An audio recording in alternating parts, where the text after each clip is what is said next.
हाम्रो टिकट पाएर कुनै पालिका प्रमुखले भ्रष्टाचार गरेछ भने त्यसलाई जुत्ताको माला लगाएर चोकमा बाँधेर कुट्न म आफै आउँछु। हाम्रो त त्यस्तो हो। फेरि यो आउँदो स्थानीय पालिका के अरे तपाईँको चाहिँ चुनावमा चाहिँ सबै पालिकामा श्रम संस्कृतिको माटो चुनाव चिन्ह लिएर आउने उम्मेदवारलाई जिताइदिनुहोस्। होइन, मैले भनिरहेको छु भ्रष्टाचार हुँदैन। हाम्रो टिकट पाएर कुनै पालिका प्रमुखले भ्रष्टाचार गरेछ भने त्यसलाई जुत्ताको माला लगाएर चोकमा बाँधेर कुट्न म आफै आउँछु। हाम्रो त त्यस्तो हो। फेरि मेरो पनि त्यही हो, मेरो बाछै त्यही हो। होइन, मेरो पनि बाछा त्यही हो। मेरो त त्यो हो भने अनि हाम्रो छैन पार्टीबाट मैले साइन गरेर लगेको टिकट लगेको जहाँ मान्छेले गर्नु परेन जुत्ताको माला। जुत्ताको माला अख्तियारमा त त्यसपछि मात्रै हो। सुरुमा म आफै खुद गएर होइन, प्रमाणित त फेरि प्रमाणित भएपछि त हो त। प्रमाणित भएको खण्डमा होइन तानेर लिएर होइन आफ्नै पार्टीको हो नि त, मेयर को हो त्यहाँ लिएर जुत्ताको माला लगाएर होइन ढ्याङ्ग्रो ठोक्दै चोकमा 1 घन्टा बाँधेर राख्छौँ हामी। क्राइटेरिया चाहिँ त्यो सुन्नु न, त्यो त म कागज गराएर टिकट दिन्छु। अनि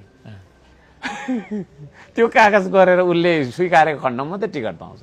यो तपाईँको मिडिया मार्फत मैले भने होइन। यो जेठभित्रमा नामहरू ल्याउनु भनेको छु मैले, सबै पालिकालाई भनिरहेको छु। यो पनि तपाईँले मजाले स्पेसलाइज भिजुअलाइज गरिदिनुहोस्, हाइलाइट गरिदिनुहोस्। मेरो मतलब तपाईँहरूले उम्मेदवार कसैले सिफारिस दिइराख्नु पर्दैन। पालिका समितिमा जानुहोस्, आफ्नो नाम टिपाउनुहोस् होइन, त्यसको लिस्टमा हेर्छौँ। टिकट दिने बेलामा त्यो कागज हाम्रो हुन्छ। तपाईँले भोलि श्रम संस्कृतिको टिकट लगेर होइन हाम्रो पार्टीले तपाईँलाई जिताउँछ, जितेर भ्रष्टाचार गर्नुभयो भने अख्तियारमा त हामी बादमा मात्रै जान्छौँ।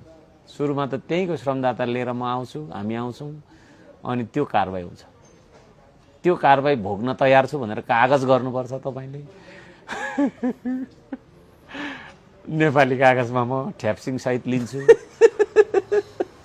त्यस्तो चिज हो श्रम संस्कृति। तपाईँहरूले चाहन्छु नै लाग्छ होला। अनि श्रमदान गराउनुपर्छ फेरि। म त मेयर हो भनेर खुट्टा हल्लाएर खानु त उयो हप्तै पछि मैले जे गराएँ त्यही हो, मोडल त्यही हो।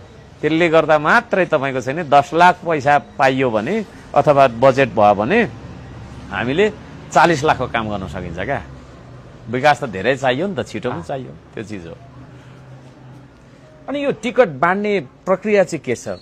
केही छैन, आवेदन दिने हो होइन, आउँछ हामी केही क्राइटेरियाहरू छन् होइन, त्यो क्राइटेरिया पुरा गर्ने र अघि मैले भनेको जुन छ नि त्यो कागज